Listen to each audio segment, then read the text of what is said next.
Welcome to Granny's Crochet Shop, and today we're going to be working on this Granny Square baby blanket. To make your blanket like mine, you will need to make 100 of these wonderful little granny squares. I've been using a baby sport yarn and a G hook to make this, G or 4.00 millimeters. You will need 50 of the multicolored yarn squares, 24 green, and 26 of the aqua blue.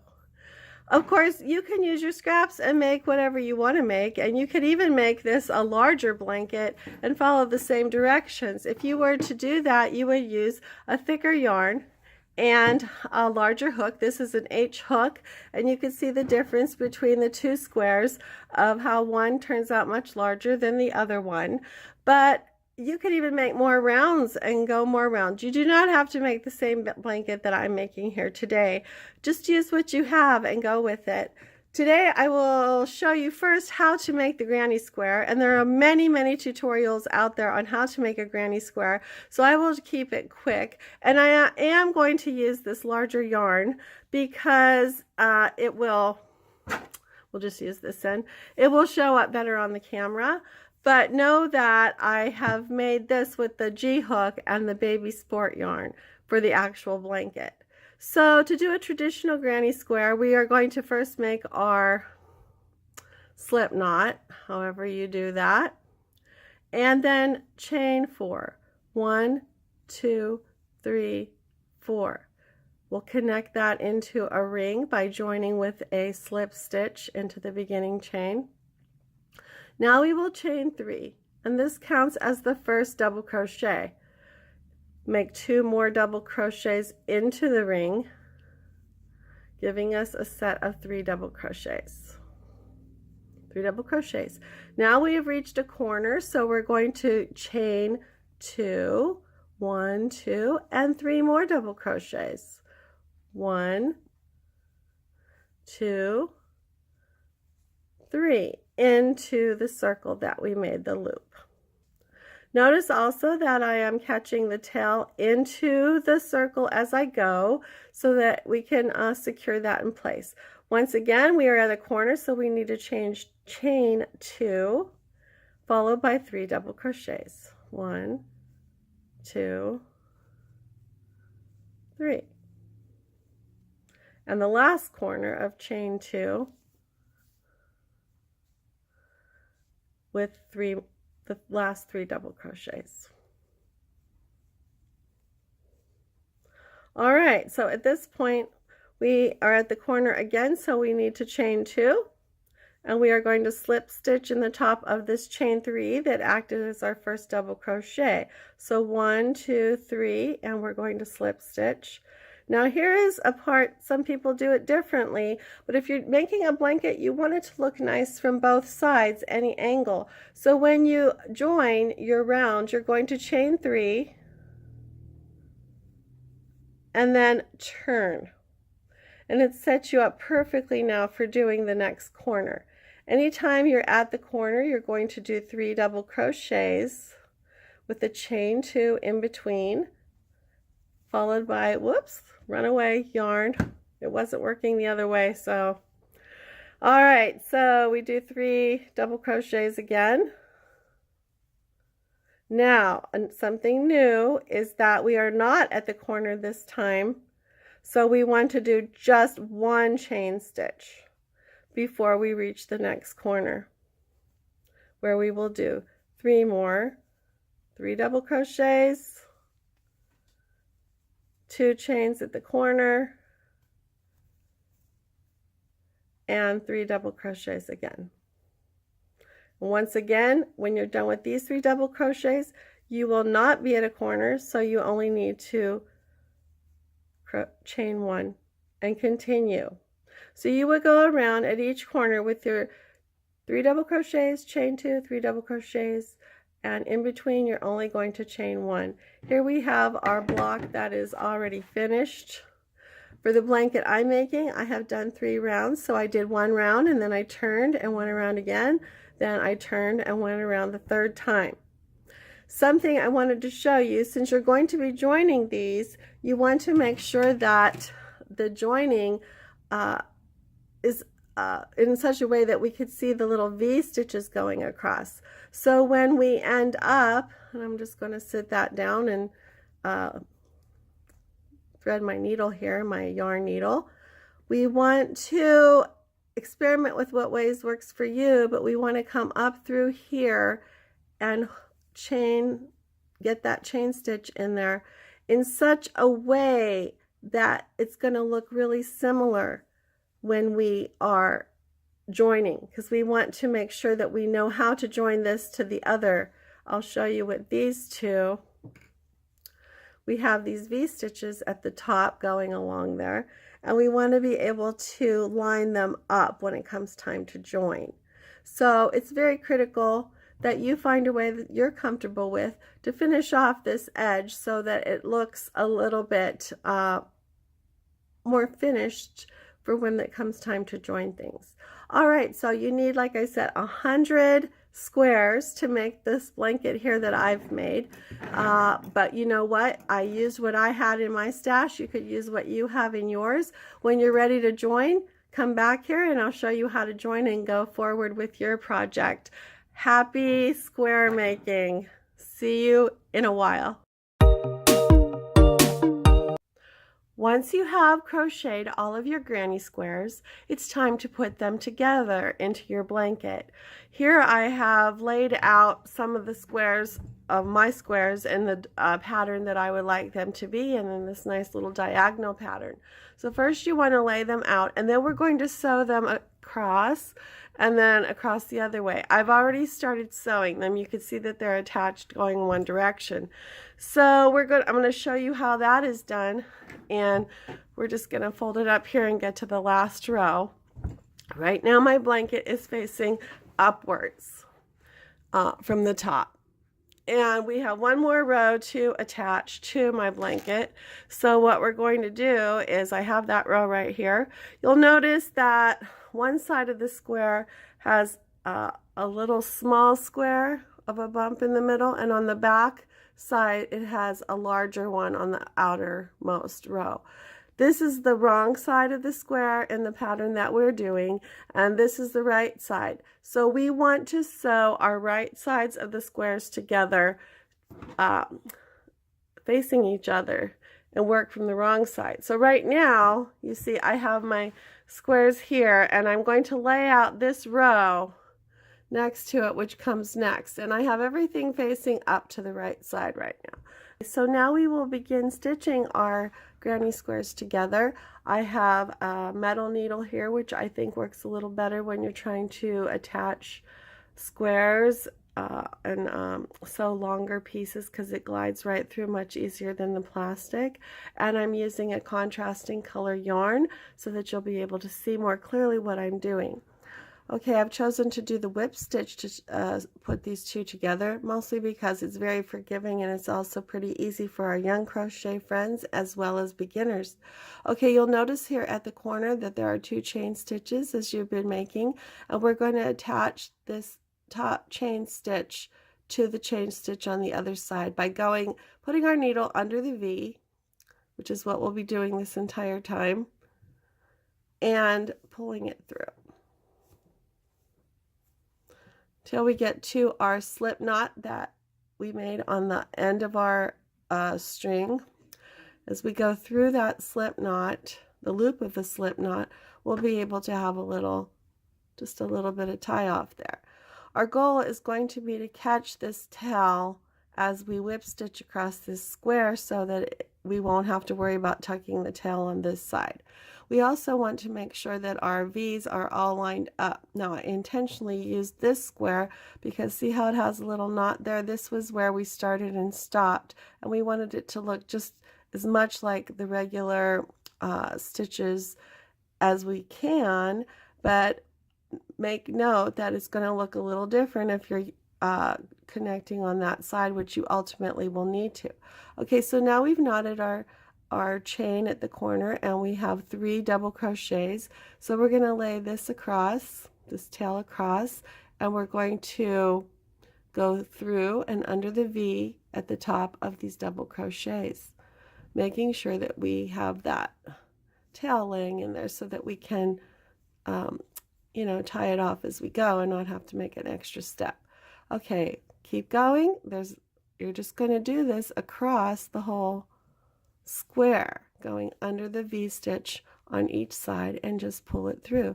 It'll get easier as your thread gets shorter because you want to make sure you have a yarn piece to sew with that's going to extend across the whole blanket so that you don't have to stop and tie it off at all. All right, so now we're to the chain stitch. We don't want to go through this big hole. We want to go under the V just like everything else, under the V, so that we can have that consistent and have it look nice, because the idea is to kind of hide this stitch, to hide these stitches. Okay, we're back to the corner. We're just going to go under the V on this, the very first one that we come to, very first chain, because now we're going to go to the next one. So we want to get our next square and make sure we have the smaller square facing the smaller square, and here we have this outline of the larger square, which is our back, which we want to be consistent. So now we're just going to go directly from this stitch, this whip stitch, into the next one. We want to go under the V.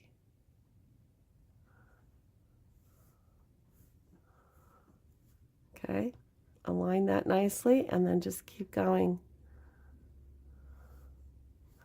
Don't worry, because after we do this row, then we're going to be sewing the other direction, and that'll catch your corners. And even with using the purple, you can see that it's not too noticeable actually to use the whip stitch. So I'm going to continue and go all the way across, show you how to end this row and start coming the other way.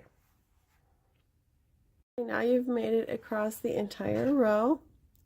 We're at the end here where we have one more double crochet pair to go through under the V, and we're just going to go through the first chain stitch, the first set of chain stitches as we end the row. And as I pull that through, I'm going to just go under my yarn and have a little end there. Go up through the different. Don't pull too tight because we want that nice and straight across here. Just go through and weave and anchor that down. Whoops. Anchor it down the best you can and cut it off right there. And now both ends essentially are finished off for you. So we've got a nice whip stitch that goes across the entire length of the blanket. A little bit there. All right, so what's next? What's next is we're going to now start at the corner and come the other way, because notice this side has not been attached yet. Okay, we're just going to turn this down now so that our small squares are facing small squares and that we're working from the back again. All right, so here we are. We have our needle threaded. We have a slip knot at the end of our needle. We're going to once again just start at the corner on the topmost of the two chain stitches. Bring it all the ways through here. Okay, so there we go, and we have our tail ready to work into our work. We have our V's lined up for the upcoming 3 double crochets. Under the V, under the V. Something I often do is underestimate the time it takes to finish a granny square blanket, because getting them all sewn together takes just as long as making them sometimes. So keep that in mind when you're budgeting your time to get your project done for a baby shower or a birthday or something like that. This blanket is a nice size for either a newborn baby, or it could be also used for dolls or stuffed animals.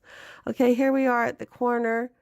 This, we did not go through this chain yet. We went through the other one.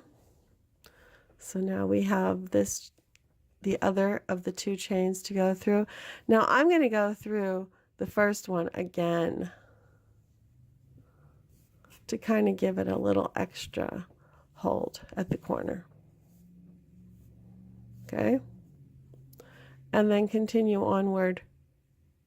We've got the chain.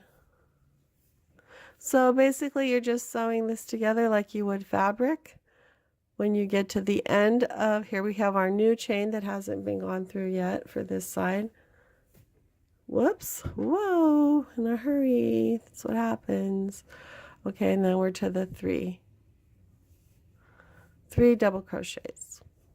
So like I said, there's different ways to join them. You're using the whip stitch. When we get done, we should be able to unfold this. You have a nice secure corner there, and it's not too noticeable if you're using this now in your regular color that you would be using this in, not bright purple. All right, so get everything hooked together, going in both directions. We'll be back for a quick tutorial on how to finish off the edge, and your Granny Square baby blanket will be ready to use. So while you were gone attaching your squares, I also attached mine. And in addition to that, I went around, I started close to the corner, and I pretended like the blanket itself was a huge, entire, big, old granny square. And I went around the edges and did the granny square with the 3 double crochets and a chain 1 in between with a chain 2 at the corners. So I went around once, then I turned and went around again, and then I turned and went around a 3rd time.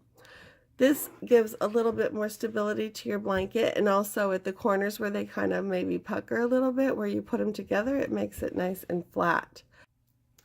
All right, so before we are able to actually put some sort of edging on our blanket, after we've done the 2 or 3 rows of granny squares, we do want it facing front of the blanket at this point. So we have our chain 1, and we're going to join at the top of this first chain 3 that made our a double crochet group.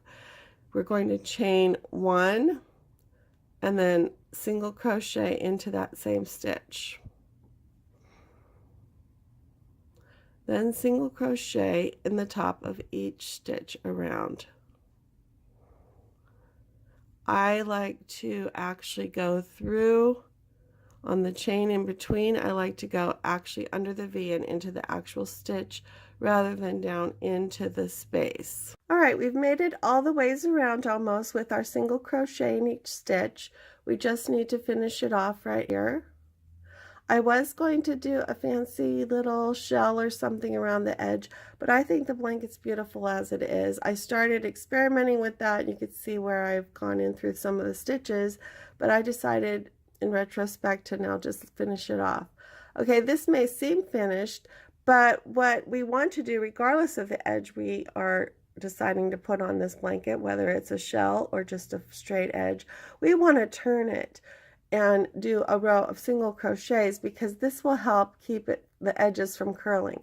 So we're going to, after our slip stitch, we're going to chain 1, and then we're going to turn the blanket. So at this point, we're working from the back side of the blanket, and we've made our chain 1. So now we're going to single crochet in the same stitch and work our way around. All the ways around the blanket again, 1 single crochet in each stitch. This will help, as I said, give the blanket a more finished edge, and it will also help just a little bit to keep it from curling on the edges. So if we turn it around to see what the work we've done, we could see that we have a nice finished edge, and it lays a little flatter than if we had just left it plain without putting that extra row. So have fun, go around that last edge there and finish your blanket. Make sure you give me a thumbs up or subscribe to my videos. And I do want to say, once you throw this into the washer or dryer, if you have time and ability to block a piece this large, that would be great too. But it will become a lot softer and ready for that special baby that you're going to give this blanket to. So see you next time on Granny's Crochet Shop. Be sure to subscribe.